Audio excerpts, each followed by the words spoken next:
right now one of our United States senators who will be in the majority in the Senate come January. Senator Roy Blunt, how are you? Well, I'm good. I'm actually better than I was on Monday, and by the most of the day Tuesday, I felt we were going to have a good result, and now we can see what we can do with that good result. Tuesday was primarily, as much as you might want to hope it was about something else, I think it was primarily about the president and an evaluation of his policies and, frankly, how he's running the government.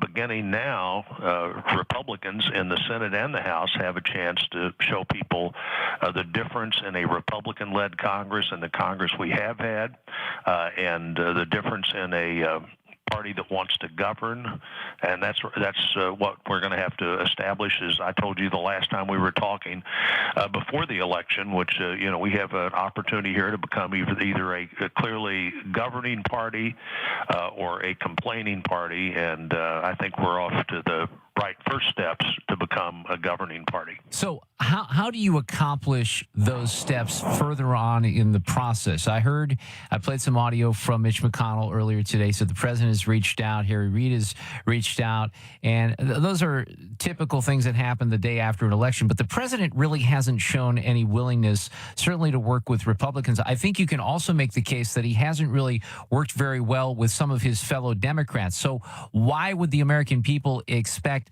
that pattern to change? I don't know that pattern will change. My guess is we're not going to see a sudden burst of presidential leadership that we haven't had, or presidential engagement with the Congress that the president hasn't had with the Congress in the past. But I do think we can see a Congress much more intent on openly and publicly doing the work that the country expects the government to do, bringing the appropriations bills to the floor, debating our priorities, putting those 13 appropriations bills on the president's desk, and then he gets to decide if he wants to sign them or not. And at that point, they won't be all the spending he wants won't be there, nor will it be exactly the way he would want it there. But it is what you have to do to keep the government operating. And the president, who's vetoed 2 little bills in 6 years, very likely will veto some things that will be put on his desk. But he's going to sign a lot of those things too. The 350 plus bills that the House has passed, it's been stacked on the majority leader's desk in the Senate. The only person that can bring a bill to the floor in the Senate is the majority leader. And my guess is, Mark, that 250 of those bills that were passed this time would get 60 votes in the current Senate if they were just brought to the floor, and maybe more than that in the Senate next year if House Republicans want to send mostly bipartisan. Very few of those bills didn't have a few Democrats or lots of Democrats vote for them. So there's plenty of work out there to be done, and that's the opportunity that the country has no reason to understand yet, just how much pin-up activity there is to do, and how much getting back to the constitutional basics that worked for a couple of hundred years pretty well we could do that would make it look like the government was working again. So I'll ask a question I think I know the answer to, but you will, I'm assuming, support Senator McConnell for Majority Leader?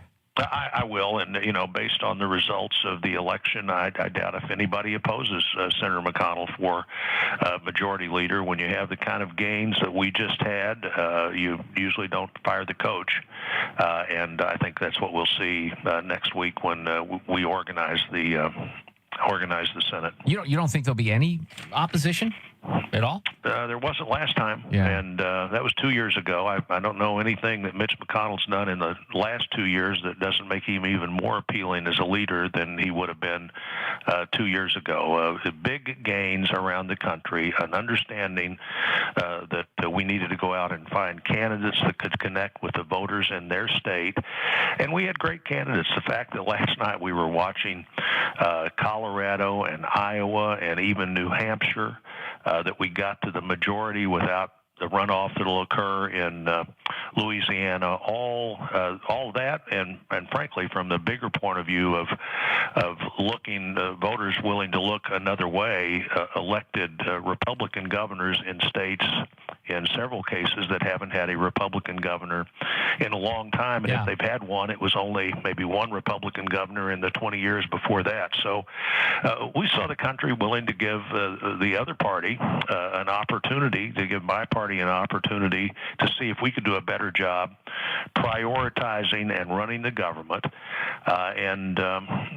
We were an acceptable alternative. Hopefully by 2016, we will have performed in a way that voters in the country say, we not only want that, we want more of it. We're going to put a president there to make it even more likely that pursuing these goals of defending the country and running the government and growing the economy will be even more helped. What position will Senator Roy Blunt vie for in leadership in the majority? Are you the Senate Republican Conference vice chair currently? I am, and if I decide to stay in the Senate leadership, I would think that wouldn't change. And all politicians, or at least all the politicians I've ever known, are just a little bit superstitious. So there's been very little talk about how the various committees will break down or who will have the opportunity to do this. But I'm going to, instead of being the ranking member on the highest Republican on an appropriations subcommittee, I'll be the chairman of one of those subcommittees, and I'll be the chairman of a couple of other things, and having the ability to help set the agenda in that way is something that Republicans in the Senate haven't seen for almost a decade now, and I'm looking forward to getting some work done. I've been incredibly frustrated by the fact that just the process had stopped working, and apparently the American people were frustrated by the process not working as well. If you had to fill, I don't know if I can do it this way, but let me ask the question this way. If you had to fill in the blank on this particular sentence, if in 2016 the Republican-controlled Senate does not achieve or pass blank, outside of some of the appropriations and the constitutional requirements that you have, these victories in 2014 will be all for naught. That's a Mark Reardon statement. See, I have an answer to that, but is there something that you think should be the focus of the next 2 years to really get accomplished with the Democrats and with the president? Well, I think to a great extent with the president's foreign policy, a lot of the setting the backdrop for foreign policy will now shift to the Congress. But that the top issue in most people's minds continues to be jobs and opportunity. And so what is the Republican Congress going to do about embracing the opportunity of more American energy? What can we do to say we want to be part of that rather than we want to do everything we can to resist it? Energy, job creation, looking at the tax structure, and making it clear to the American people what we would do, and maybe we can even find a way to do what we would do with the president signing a bill. But jobs and opportunity and energy is probably the biggest thing out there. And in our state, world food needs are going to double in the next 55 years. How could you be better located than an ag research institution, an ag business, a farmer or a ranching family, are the people that they create jobs for right there where the country comes together. Railroads, highways, rivers, all come together right where we live. How do we make the most of that for our state will also be important. You gave a broader answer, but you included my answer to my question would be, and it was my question, so I had an answer already, is tax reform, because I think tax reform plays into maybe all those things that you talked about. It's an important part of job creation. I still think that the most important thing that the federal government can do is to figure out what the government can do to create an environment where people want to create more private sector jobs. How do we compete in our own economy and in a world economy?